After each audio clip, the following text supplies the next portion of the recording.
So Keenan to be like, yo, let's go to White Castle since we around once. Ew. He loves White Castle. Oh my God. I love White hate Castle White. too. No, I've never liked it. My stepdad would buy the frozen ones. Mm-hmm. Ugh, I don't even like the smell. And they just literally, if you leave it on the grill too long, they're gonna just turn into air. Yeah. Like I don't know what it is. I don't even know what the meat. It's not meat. It's just like little fat slabs. Fat slabs on on some bread, some They thick. always had the holes in their patties for some reason. I love White Castle though. People in Detroit, when I living in Detroit, they hitting a White Castle. Oh man, yes. They be open late. That in Coney Island. Yeah. I can't eat shit. Hello and welcome back to season 2 of I Can't Eat Shit podcast. I'm your host, actress, comedian Shondalia White. And yeah, people, I can't eat shit, and of course the shit is annoying.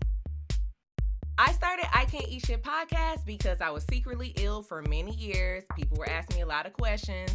So now I'm healed and I'm ready to talk about it. But for season 2, I'm bringing some of my friends and some experts in to talk with me about all this stuff. And my first guest is my good friend, comedian, actor, content creator, all around dope ass guy, Tony Baker. And we are going to be talking about lifestyle changes and resetting routines. So let's get into it. Hi, Tony. How are you? What's going on? How you doing? I'm doing great. I'm so happy to have you on my podcast. Oh, thanks for having me. Thank you. Mm-hmm. So, just to let everyone know, I've been knowing Tony for a very long time, and it's been almost like 10, 11 years now. Yeah, it's been a while. It's been a long time. So Tony and I met doing stand-up comedy, and we also, you've been in a ton of my sketches, and you're always in some of my projects. I really, all my crazy little ideas, Tony be down for me, and you don't know how much it means to me. You like a rider. I'd be like, all right, okay. Yes, I'm always so excited to have you on with me. So I wanted to have you on because I saw you talking about some things about food, and you get like really passionate about everything. And I was like, ooh, Tony passionate about this. Maybe he'll do the podcast. Yeah. Very passionate about the food. Oh yeah.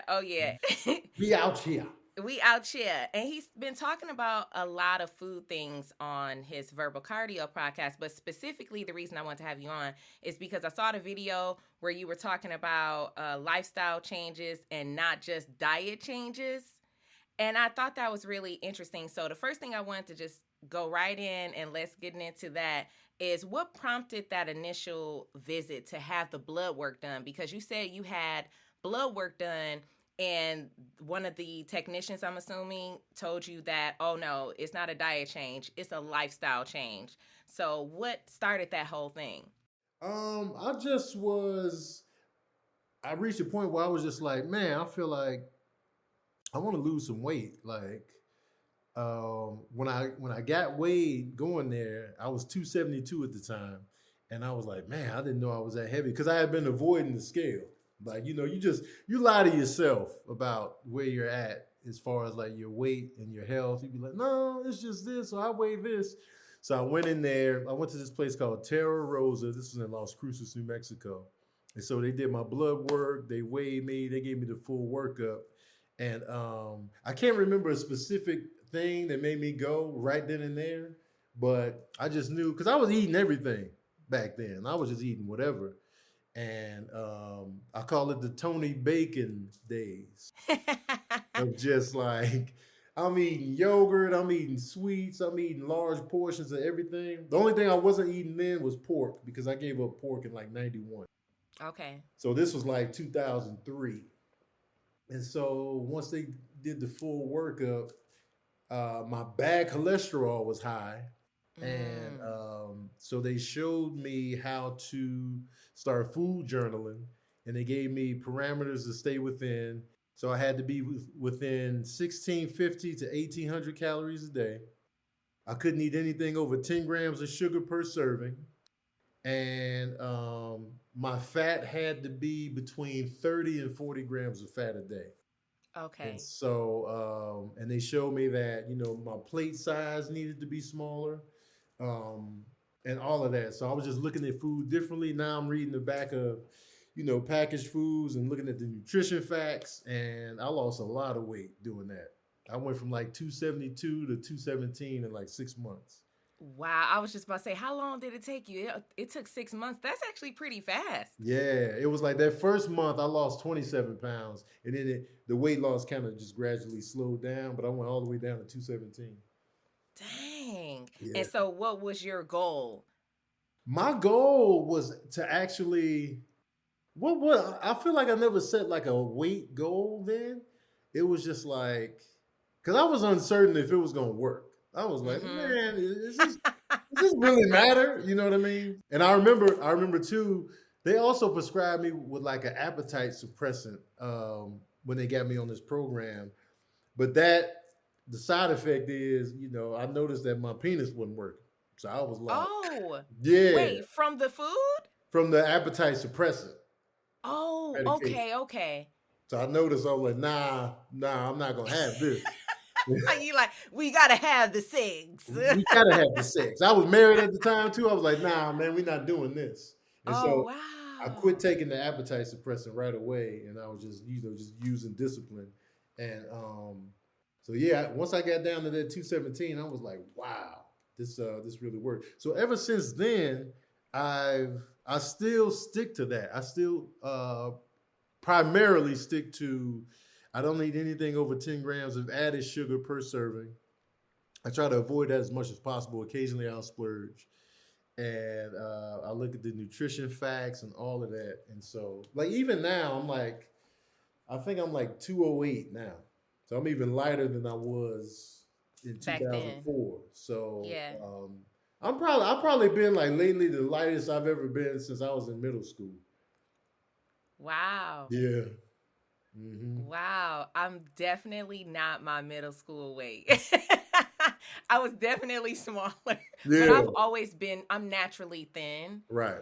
And when I was ill, and I talk about, well, I didn't talk about my weight in this podcast, Hmm. but I'll talk about it in this episode since we talking about weight. But Yeah. when I was ill, I actually did gain a lot of weight, Yeah. and people didn't know I was ill. Hmm. And I was like way heavy, almost like for my body frame, I was Right. almost obese actually. Oh, really? Yes, because I was like about 150, Wow. and I'm 130 now, and Mhm. I'm only 5'6". I look taller than what I am. Oh, gotcha. Okay. So it was actually too much on my body. Yeah.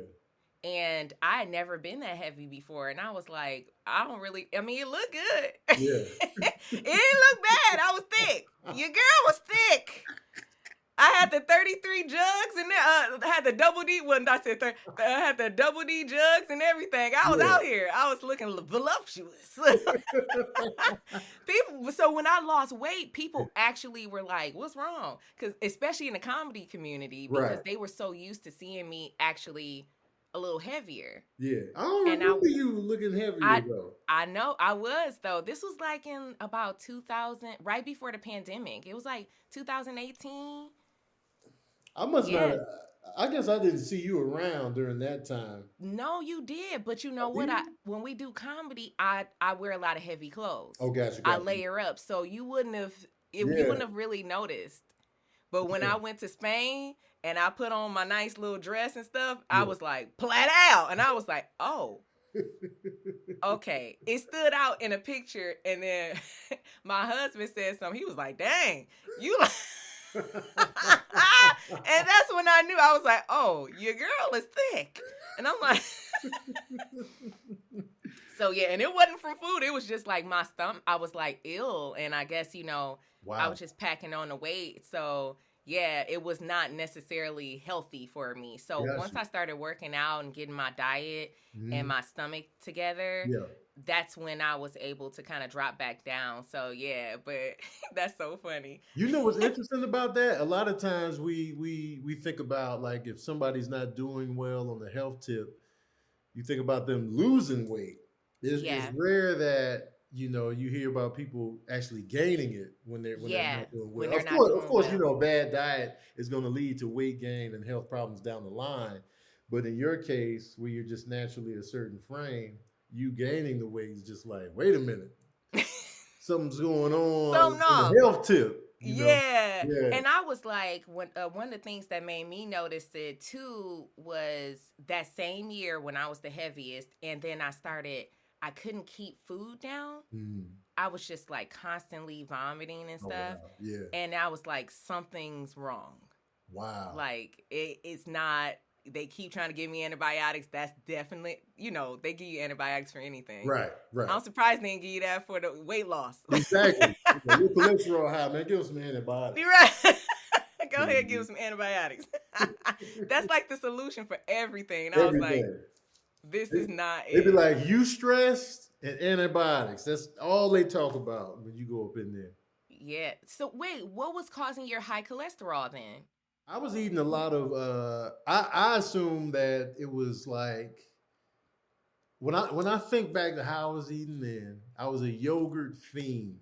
When I Mm. tell you like And this is like regular milk because you're vegan now, right? Plant based or I'm mostly vegan. I'm not 100%, but I'm 100% vegetarian. okay, 100% vegetarian. Yes. So it was like regular whole milk Yeah, this is regular. yogurt. This was I didn't even know what vegan was back. Okay. So this was like I've always loved yogurt, right? And I'm Mm-hmm. talking about I'm not talking about the healthy yogurts that they got now. I'm talking about Yoplait, Dannon, fruit at the bottom, the Oh, super Yoplait mix, sugary. super sugared out. And when they were going on sale, 10 for $1, your boy was all over them. So I'm I'm like, glad you still know the sale price. oh hell, man, listen. They had the custard style 10 for $1. I was like, man, I'm loading up. I'm just like tearing it down. And like, so yogurt was one of my favorite things to eat. I always loved eggs. So it'd be omelets, scrambled eggs. I could have that every day. So, eggs got a lot of cholesterol. And Mm-hmm. so I'm having massive amounts of eggs. There was a point in time, this was like a couple years earlier, I was having the McDonald's breakfast every morning, Oh, at work. I'm doing oh, the eggs, the egg McMuffins, the those are good. pancakes. I'm going in. And so I just think it was a accumulation of that, like Mm-hmm. massive amounts of eggs, just eating poorly, massive amounts of sugar.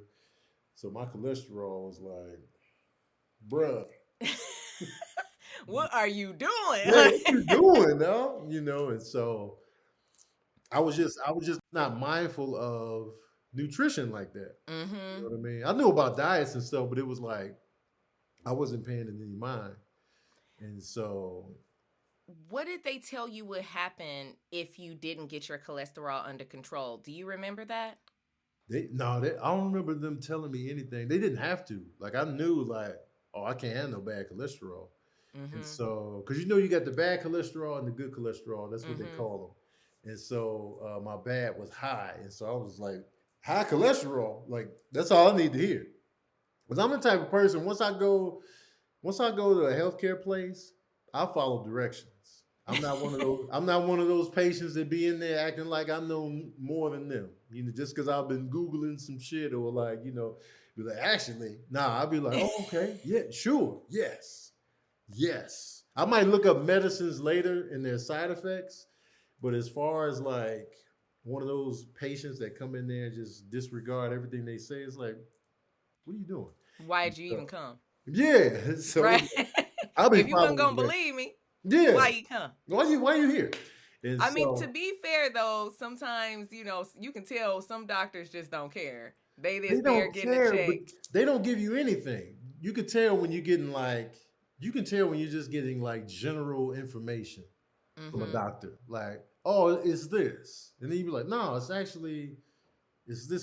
and this that I'm feeling. It's like, oh, okay. So sometimes you got to beat them over the head with what's really going on. And so since this was a pretty easy case for me, it wasn't like I had to describe pain or like describe anything. It was like your blood work says your cholesterol is high And I knew I was eating bullshit, so there was nothing to argue. Yeah, you And just so listened. I was just like Nuff said. And so I The was just, only thing I would say that caused me to have high cholesterol, I did mm, have high cholesterol at one point. It was actually coconut oil. I was cooking with coconut oil all the time. I mean, mm, all the time. yeah. And I started feeling really weird. And my best friend, one of my best friends is a doctor. And he's like, well, tell me what you were eating. He's like, Shondalia, you can't use coconut oil on everything. And I was like, you can't? I thought it was healthy. Yeah. You remember when coconut oil was like the Yes. thing? People was putting it on their skin. They was I put putting it it on my everything. skin. I was putting every pore that I could that exists on my body. You know what I mean? And you cooking with it. I was cooking with it. It was You bad. was a It was coconut bad. walking around here. Yep, literally a coconut. I mean, I was smelling Yeah. good. Coconut be like, okay, coconut. But man, you was oily. I was oily. You was I was oily. like literally nothing but oil, and kind of like what just for the people that are listening and watching, what Tony said earlier, where coconut oil is one of those things where you can have like the good cholesterol and the bad, and you cannot break down the coconut oil properly when you have a Mm, lot of it. So that's what makes it a bad cholesterol.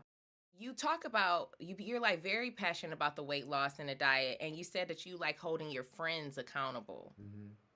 Why is that so important for you to hold your friends accountable specifically? Because like once you tell me like, all right, I want to lose weight or I want to eat better, I'm gonna hold you to it. You told me, you told the world like, listen, I want to lose weight, and I'm like, all right, I got you. And so I think that accountability, a big part of like my personal journey was when I was at my heaviest, nobody was holding me accountable. Mm. Nobody was on me. Nobody had their foot on my neck. It was just whatever, you know what I'm saying? And so it was just like I remember when I found out I was 272. I looked at my wife and I was like, why you got me out here like this? And she was slim and was just like, how you just have me out here 272? And so um I just believe that you should hold your loved ones accountable if they want to achieve something. Like, don't let them make excuses, don't let them slough off, or just like, and I know for a fact that one is not easy, so you need that encouragement. Sometimes you need that extra push or that person watching you and keeping you in line, because we can, like I said, we can lie to ourselves. We can be like, oh, Mm-hmm. it's just a cheat day, and now you got 3 cheat days in the week. Oh, it's my birthday. Oh, it's my mom's birthday. Oh, it's Mother's Day. It's like you keep Mm-hmm. adding on The all these holidays, we got the holidays almost holidays. every month. We got a promotion at work. You can always find something to celebrate, and now you having cheat days again. And then you start lying to yourself and lying about your own progress, and then you getting on the scale and being like, and then you start avoiding the scale and just being like, no, I still feel the same. I'm doing it. And so I feel like when somebody holding you accountable, it just gives you that extra push, and like they gonna annoy you. Be like, hey man, you always breathing down my neck. It's like, so and So, so what did your wife eventually hold you accountable, or did she like you being Big Papa? she didn't care. So Yeah, it she was was. just I was like, like she probably ain't saying that because she was like you being Big Papa. She like, I'm good with Big Papa. she was good with that, but I wasn't. I was Yeah, like, listen, I'm not gonna be out here like this because I didn't like what I saw when I looked in the mirror. I got you. And so and I'm a firm believer in you gotta be happy with yourself before you can, nothing else really matters if you're not happy with yourself.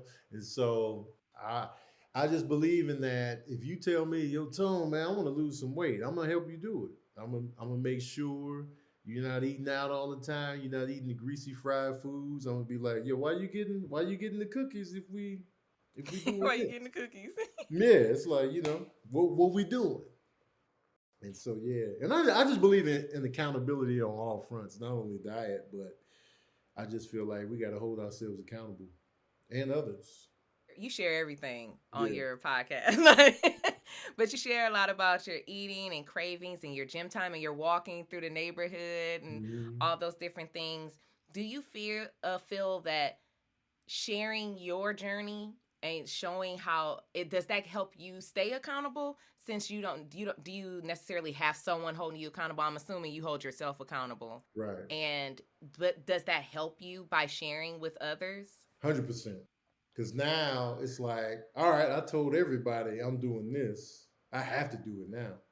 Because if not, if I just do it within self, I could just make a deal with myself. All right, we'll get around to it, or we'll slack off this day, or we won't do it this day. So I feel like when I say it out loud, now there's somebody holding me accountable. It's the people that I said it to, whoever's watching, and so now it's like, man, I got to do what I said I was going to do, and so that helps me a lot by saying it out loud in public on whatever platform. All right, y'all, I'm doing this for this. So then now, because I don't want somebody coming up like, hey, man, you said you was doing this for this. And I was like, Yeah.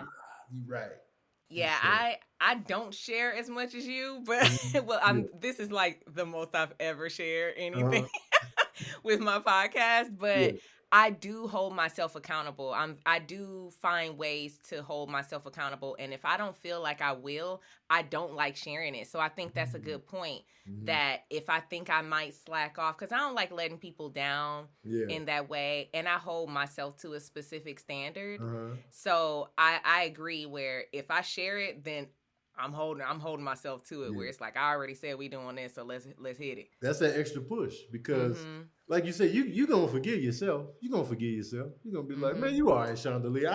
I know. You can be talking to yourself.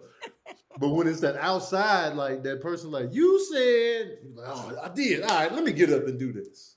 It's Mhm. just that extra push because we always need those little extra pushes in Yeah, any your way we can get them. accountability buddy, Yep. except yours is like your platform is your Right. accountability buddy, and they be on your ass. Oh man, they'll bring it up. They'll be like, I thought you said, all right, Okay, I just have a few more questions before we move to the next segment. okay. And what's your take on cheat days or treating yourself on those? We were talking about holidays and everything, but I'm assuming you have some sort of cheat day or something where Mm. you will kind of let your hair down. Do you think they help or hinder your progress? For me, cheat day is a risky business for me because I'm greedy. Okay. And so I know this about myself. I know like if I like something, one thing about me, I'm gonna finish all my food. I'm gonna finish the plate. If I like something, I'm gonna keep getting it over and over again. I'm seconds McGee, um, and so I'm very like scared of cheat days because it'd be good, man. It'd be like, let's say I have a cheat day where I was like, all right, I'm gonna go to Crumble Cookie Uh tomorrow. oh. I'm gonna go to Crumble Cookie, right? I love cookies. And so I'll sit there and get like maybe two cookies, whatever, the big ones, the big joints. And I'll finish them cookies out and be like, man. So now, I done hit that crack pipe. And so now I'm like, man, I might have to go back tomorrow, man. And so I'm Full very blown like domino scared. effect. Man, I'm scared. I'm scared of cheat days for that reason because it's like, woo, man, I want to go back. I want another taste. And so I'm always like careful when I Mm-hmm. tread in those waters. Now my cheat days primarily consist of if I go to a certain city and there's a place that has something that I love, I'll be like, all right, I'm in Chicago, here we go. And I just might make that the whole trip, the whole weekend or whatever, and then go back to normal. But I'm scared of cheat days though. But What's I your get, favorite cheat day thing in Chicago then? If you did cheat, what would it be? Because you from there. yeah, the Is it pizza, something you miss? the pizza, The pizza? yeah, the pizza. Like every time I go to Chicago, I get like some regular pizza. Like it's vegetarian, of course, but it's cheese, and Mm-hmm. so And bread. Do you eat gluten? I eat bread. I cut way back on my bread consumption, but I Okay. still have it every now and then. Okay. But yeah, so I'll get pizza. Like I might get like one pizza for that week. Let's say I'm in Chicago for the weekend, I might get pizza once. Would Okay. it be a whole pizza? Oh, it's not like slices. It's like a pie. In New York, I'll get a slice. In Chicago, I'll be like, let me get a medium thin crust and then murder it. Okay. And Hmm. then go back the next day because now it's the domino effect and everything is off track until you leave. You know what? I might be able to do. I remember one time I went to Chicago like a couple years ago. I just got like a Connie's pizza and that was it for the whole weekend. I just Oh, had that. good. Yeah, yeah. So it really depends, Okay, so you bro. got a little self control. Yeah. Oh yeah. Like my self control is a lot better than it was in the past, Okay. but I And how still long do you fear. think it took you to get under control? Really in that 2003 2004 area was monumental for me in my self-control, how I looked at food, how I viewed it. I was more knowledgeable about caloric intake and fat, saturated fat and sugar. So that changed my whole perspective on how I look at food now. And so now since then I've had moments to where I've gone up in weight and going back down, going up, and but I can always get back on track and then bring it back down. It gave me the tools to know how to bring the reins in and slim it back down and dial it down. So I feel like in that era of 2003 when I went to Terra Rosa, that was the main thing because it changed my whole outlook on food. That's awesome. So, Mhm. what advice would you give to someone looking to make a lifestyle change, especially if they feel overwhelmed by all the options, advice out there, or maybe I don't know, maybe it's something you dealt with mentally that you can give them advice on as well. What type of advice would you give someone? Because this is the top of the year. You Yeah, know, it'd be the top of the year where it's like new year, new me. You know, yeah. everybody jumping on the bandwagon. So, what advice would you give to those people just trying to get that going? My main advice is you gotta want it for you. You gotta do what works for you too, because everybody got their 2 cent now. Everybody got their 2 cent. Everybody's a nutritionist. Everybody's a medical doctor. Everybody got their 7 cents to give you, and so you got to do what works for you. You got to know your body, know what you can and can't handle, know what you can and can't take. You got to know your limits. You got to know who who to distance yourself from and who's gonna help you. And that's the main thing because everybody got something to say about how you doing it. And Yep. so if you're very impressionable in that regard, you kind of just have to be low key in what you're doing as to not get discouraged by other people chiming in. And so you got to want it. And so for me, like, I'm very like strong willed. So if I want to do something, I'm gonna do it. If I say I'm gonna do something, I'm gonna do that too, regardless of what y'all talking about over here. I'll be like, yeah, it's great. Watch out. And so for me, unless I'm looking for tips or something like that, but if I'm not, it's just like, all right, when I went vegetarian in 2017, people always had something to say. Even now, people always got something to say. Like when I bring it up, I gotta hear their story. Like, I'm vegetarian. Oh, that couldn't be me because blah blah blah. And I'm like, I didn't ask you. Yep. You Did know, you go vegetarian because of your weight? Or did you no, just go vegetarian because of something else? it was the animals. It was. I've always felt sorry for animals, honestly. Oh. Um, uh, I'm an animal guy, so I gave up pork in '91 because I almost converted to Islam. And so Mm. I got rid of pork then, but I never went back. And so I was already off pork, but I was like, man, I think I want to go vegetarian, but I can't give up that chicken though, man. I can't give up this. I always told myself that. And so this was like years, right? And so January 2017, because I already knew that I wouldn't be able to kill an animal myself if I had to eat it. Mhm. Like I already knew that about I couldn't just shoot a deer and then chop it up and eat it, grab a chicken. I couldn't do that. I know that Mm. about myself. I would feel bad. And so I just felt like a coward kind of because I can go to the grocery store after all the dirty work has been done and give me a slab of give me some fish fillets or some chicken breasts or whatever. Steak. Yeah, Yeah. you know what I'm saying? Getting the turkey breast. But and then I would have moments where I was thinking about what I was eating. I'm thinking about I would eat a piece of chicken and just be looking at it and just being like, man, this was walking around and just sometimes I would just get in my own head about it and just be like, oh, turned off.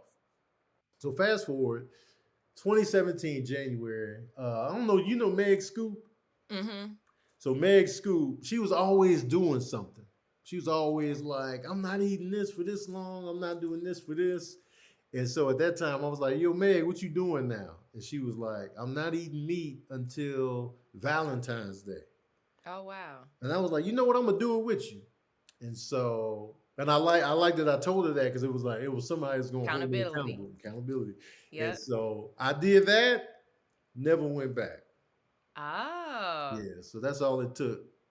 So it just took having someone holding you accountable in order for you to make that actual change. Yeah. So It that's was, kind of your advice to people where as long as finds if they're looking for that first step and maybe they keep going back and forth, yeah. maybe it's just having someone that they will actually listen to and not cuss out. Yeah. To hold them accountable because sometimes you have people you be like I'm sick of this accountability. Right. Right. But maybe that is your message to people because that's exactly what you did. Everything keeps coming back to that accountability for you. Because it was like, all right, man, you know what? I'm gonna do it with you. And then I far surpassed that Valentine's Day, but it was like, because I could have went vegetarian, but I was always in my own head about what I couldn't do. And in actuality, I could do it because once I did it, it was easy for me. It was easy for me to give up meat. And so, and so never looked back since then. I went vegan and it wasn't difficult for me to do it because I was sick of chicken at the time. Yeah. I just didn't, I was like, I'm sick of chicken. I just literally didn't like the taste of it anymore. And I had never I'm from Michigan, Right. That's all we eating. Yeah. So that, I was definitely like, oh, this is weird. I don't like the taste anymore. So it was easy because when I was having I was having a lot of pains and stuff in my side and there are different things. And one of my friends, I talk about this too in season 1 for people listening and watching, but one of my friends, she had a brain tumor and she told me, hey, you know what? Why don't you try going vegan? And that's actually why I went vegan because she told me when she had her brain tumor, they made her go vegan in order to heal. So because that meat and I think it's like the hormones primarily, just because we're in America and the hormones are horrible in all the food. Right. I believe that was the main reason, but it was feeding the tumors. Wow. So yes, and her telling me that, and at that time, I tried it and it made the pain stop. Oh, wow. Okay. And so that's how I was vegan for so long because of that. So I guess it was kind of accountability and also just information because when she said that, I was kind of like, you know what? And it took about 30 days in order to get into that new habit. And I believe that's like a normal thing where it takes about 30 days to create a new habit, to be consistent at it. And it's a lot easier. It's easier said than done. For sure. That's definitely one of those things. Because the hard part for me was the hardest part for me was getting rid of cheese and eggs. Like that was the slower dip off. Even though I'm not 100% vegan, it's rare that I have like cheese and eggs now. You know what I mean? And so compared to what I was doing, like right at that time, right before I did the vegetarian thing, I was eating a lot of turkey and eggs. Like I would have Oh. egg whites. I was making ground turkey, that extra lean ground turkey all the Mm-hmm. time, and salmon. Those are like Mm. my last, bastions of meat during that time. And then it was like, all right, I'm because that was another thing back in 2003. They told me to cut back on my red meat consumption, and so I had already scaled back on the steaks and the, you know what I mean. And so pretty much I would have like carne asada tacos. That would be the gist or the bulk of my red meat consumption after that. But Okay. yeah, Okay, great. Well, we'll speak since we're talking about a lot of food now. We'll move on to the cooking segment. yeah. Let's get into that. This segment is called There's Another Way to Do That, where I teach you how to modify recipes based on my restrictions. So for season 2, I'm modifying my guest's favorite dish. But Tony, please tell me a little bit about, tell me a few of your favorite dishes. Oh man.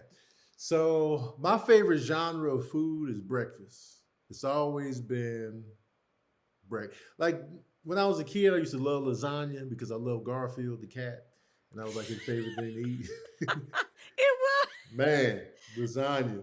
And so I love lasagna growing up. I love shrimp growing up, like fried shrimp.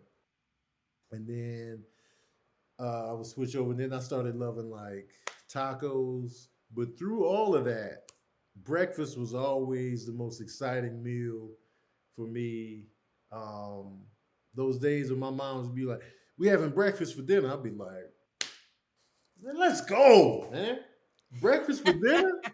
And so breakfast, whether it be French toast, pancakes, waffles, the eggs, the sausage links, the bacon, and then like later on, like you get to the home fries or the potatoes or the hash browns.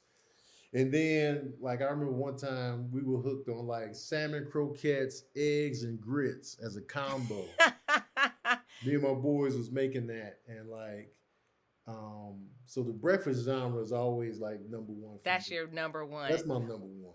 So Tony told me about this. He told me that he told me breakfast was one of his favorite dishes. And as soon as he said that, I knew I wanted to make him some gluten-free pancakes with sunflower butter. Oh, And we're going to top that with some nuts and everything. So I do want to ask you a few questions about this. So okay. now that you know, I'm going to make you some gluten-free sunflower butter pancakes. Yeah. You told me already you don't you do eat gluten. Yes. Yeah. I don't make it a point to be gluten free. Um, so it's just because sometimes I'll get like the gluten free option, and I notice the difference in taste. I'll be Yeah. like, You know, then what do they do wrong with the gluten free option? You're like something's not I right. can notice it, man. It's just like, it's not like. Are you familiar with Nature's Bakery fig bars? No, I don't like figs though. Oh man. Well, they don't just do figs. They do blueberry. They do fig, blueberry, apple. They got different flavors. Yes. So um, they're these bars. The square how fig Yeah, bars they look. have the little fruit in the middle. Man, and so they got a gluten free version, and I just be like, let me get the regular shit back up in you. So yeah, so I'm not gluten free. Because I do have I have what's it called often Seitan. Okay, Yeah, okay. I have that every now and then, and And that's that has wheat in it. yeah, that's like the Yeah. Mhm. gluten. It's like a gluten based Yeah. whatever, and Mhm. so I don't have it very often because the Yeah. taste is just cool.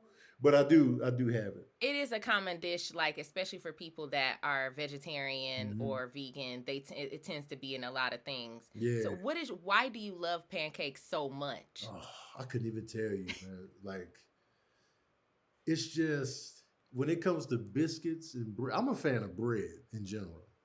So like when you get like you know those fresh loaves of bread they be having like in the grocery aisle where they just got a fresh that fresh loaf be sitting there on the side. You already in line. You done. You got all your items. That bread be sitting over there freshly baked. Aromas just be right up in your nostrils. You be like, and then you ever feel the bag and it be like warm and soft. I be like, bread, biscuits. I'm a biscuit head too. Like it's a combination of the texture, the taste, it's the saltiness, it's the warmth, it's the butteriness. It's just a combination of all those things. So with pancake batter and like same with waffles too, it's like once you get that combination of like that warm, salty, but not like overly salty, but it's just like a savory taste. It's just fire. And so when you get those pancakes with the crispy edges, whoo! I don't know what it is, man. It's just It hit. It's hitting. man, it's hidden. It's when you got a crispy edge pancake, it's over. So what are some of your favorite toppings? I've never been a big topping person when it came to my pancakes. I just like butter and syrup. Occasionally I'll do like I like when I do have a blueberry pancake, I like for the blueberries to be infused into the batter already rather than just a topping. So like when I make it myself, I would mash the blueberries into the batter so it's just all mixed together. Um, and so yeah, I've never really been a big topping person. Like I would just be like, all I need is that butter and then that syrup. And the crispy edges. And the crispy edges, we off to the races. And how do you think I will do creating this version that I can eat? Right. I think so. You're using sunflower butter. I am using a gluten-free flour, and then I'm topping it with sunflower butter as if it's butter, because I can't eat butter. Oh, okay. So what are you cooking? What are you cooking the pancake with on the skillet?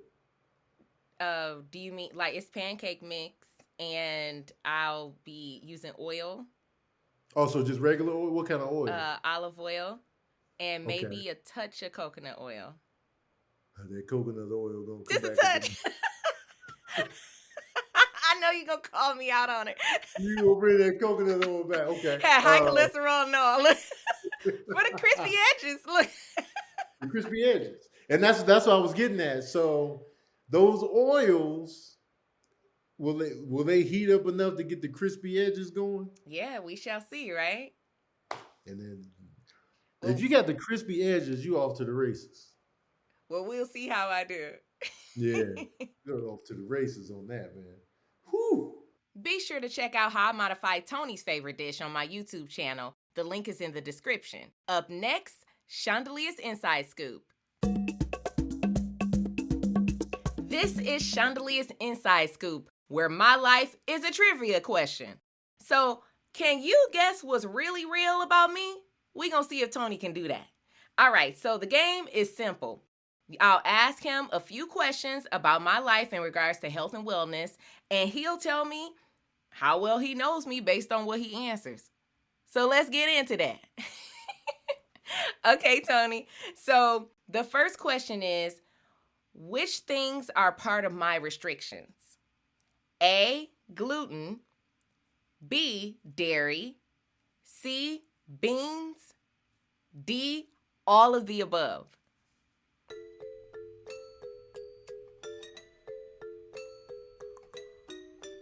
I'm gonna say, because I know gluten is one for sure. But beans, though, I'm like, beans? I'm gonna go all of the above. You are correct, Tony. It is all the above. He's starting out the gate real good, people. Yeah. He know his girl. Yeah.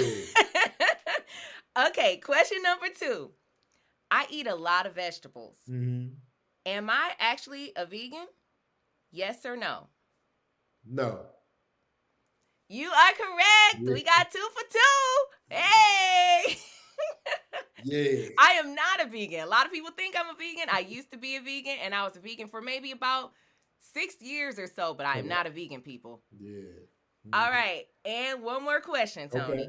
You're doing good. Mm-hmm. So, which of the following conditions did I have? A, hyperthyroidism. B, temporary blindness. C, Crohn's disease. D, hypertension.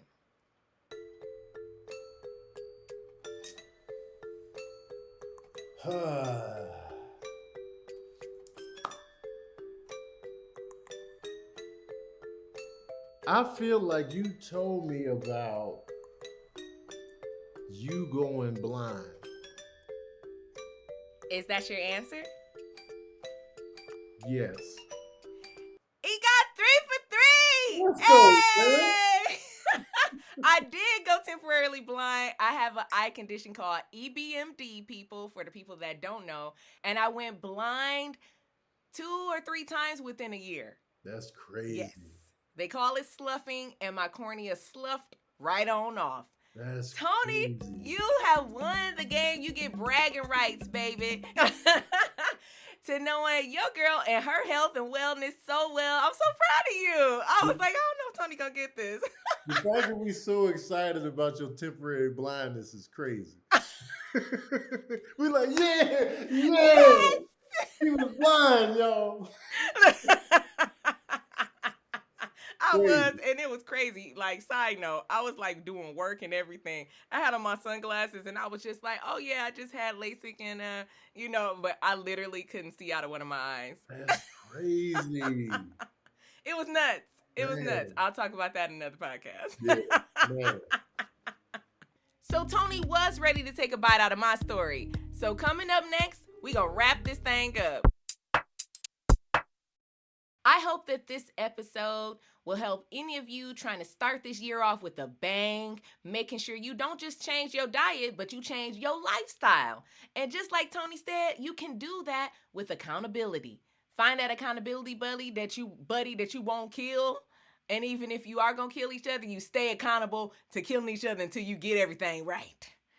Okay? And like I always say, take care of your body so it can take care of you, or you're going to be dealing with a lot of shit. Tony, tell these people where they can find you, what you have coming up to 2025. What's going on? They can find me at TonyBakerComedy.com, Tony Baker Comedy on Instagram, Tony Baker Comedy on YouTube. They can check me out on the Verbal Cardio podcast, the Ball Brothers podcast. In 2025, I'm back on tour. The first half of the year, from January all the way through the summer, I'll be on tour. I'll be in Pleasanton, Sacramento, Atlanta, Houston, Dallas. I already said Atlanta, Baltimore. Working on Austin, Tampa, Miami. So check out my tour dates. And the fall and winter time, it'll be a Ball Brothers tour. So maybe September through December, you can catch me and Kevin on stage on tour. So, and is there anything else? That's a lot right there. Yeah. You have everything going on. Yeah. You are everywhere. You're like, I'm basically around the entire country. So just literally go to my site, go to my Instagram, and you will find a date where I am. He is everywhere. So make sure you check out my guy, okay? This has been I Can't Eat Shit podcast. Thank you so much for watching and listening. I really appreciate you all for supporting me. If you like what you saw and or heard today, go ahead and like, share, subscribe. I Can't Eat Shit podcast on YouTube or wherever you stream your podcast. If you watch me, there's bonus material. There's another way to do that. My full cooking segment where I teach you how to modify recipes based on my restrictions. They're oh so good, so make sure you check them out. And you can also catch me on Instagram at I Can't Eat Shit podcast or at Shondalia White. Check out some of my updates. Thank you so much. I'll see you next time. I Can't Eat Shit! I Can't Eat Shit podcast is not a replacement for a medical professional. If you need help, seek out a trained medical professional, nutritionist, or therapist to help you with your specific needs.